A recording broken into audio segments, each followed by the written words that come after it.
Rag hubeysan ayaa magaalada Beledweyne ee xarunta gobolka Hiiraan waxa ay ku dileen habeenay la sheegay inay ka mid ahayd dadka deegaanka taas oo ku socdaaleysay mid ka mid ah xaafadaha afarta ah ee gudaha magaalada Beledweyne ee gobolka Hiiraan. Xaafadan sida gaarka ah dilkan uga dhacay ayaa la sheegay in ay tahay Nuur Xawaad kana mid ah afarta xaafadood ee magaalada Beledweyne ee xarunta gobolka Hiiraan.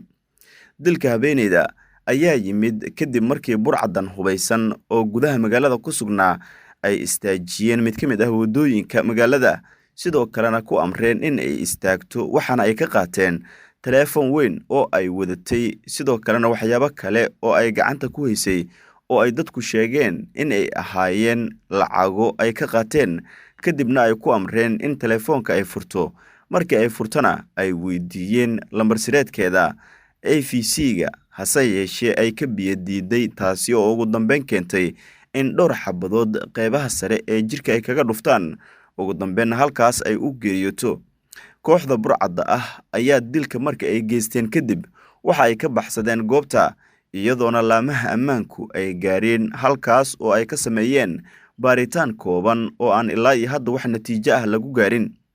Magaalada Beledweyne isla habeennimadii xalay wiil dhalinyaro ah oo la sheegay inuu dadka deegaanka ka mid ahaa ayaa dhaawac culus loogu geystay mid ka mid ah xaafadaha gudaha magaalada waxaana la tilmaamay in dhaawaciisu uu yahay mid aad u fudud sidoo kalena la dhigay mid ka mid ah xarumaha caafimaad ee ku yaala gudaha magaalada Beledweyne ee gobolka Hiiraan ee dowlad goboleedka Hiirshabelle.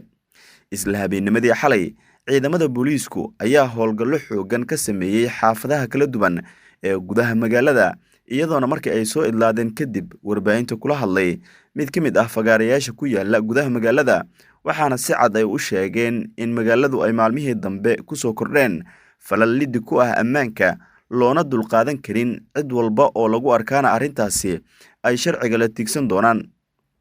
Burcadan hubeysan ayaa maalmihii lasoo dhaafay kordhisay dhaca iyo sidoo kale dilka dhalinyarada magaalada Beledweyne ee gobolka Hiiraan ee isugu jira gabdho iyo wiilal iyagoona qaarkood marka ay telefoonada ka qaadaan dil toogasho ah ay halkaasi ugu geystaan halka kuwa kale ee ay ka waayaan waxa danahooda ahna la sheegay in ay dilaan. Mararka qaarkood waxa wadooyinka ay u galaan ragga dhalinyarada ah ee ka soo kictima tuulooyinka qaybtood ee hoostaga gudaha magaalada Beledweyne ee gobolka Hiiraan. Maalin ka hor maleeshiyaad hubeysan ayaa laba wiil oo walaalo ahaa waxay u galeen wadada xiriirisa Beledweyne iyo mid ka mid ah tuulooyinka hoostaga gudaha magaaladaasi iyagoo mid ka mid ah toogtay halka ninka kalena dhaawac culus ay gaarsiiyeen kaasi oo loo soo qaaday magaalada caasimadda ah ee Muqdisho.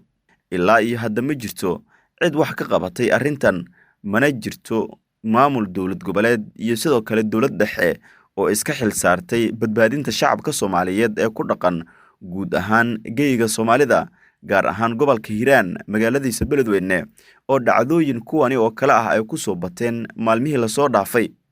Gudaha magaalada ciidan tirabeel ah ayaa ku sugan kuwaas oo isugu jira ciidan military, booliis iyo kuwa deegaan ah oo ka soo kacay deegaano dhowaan ay Al-shabaab qabsadeen sida Moqokori, Maxaas iyo meelo kale oo hoostaga isla gobolkaasi Hiiraan.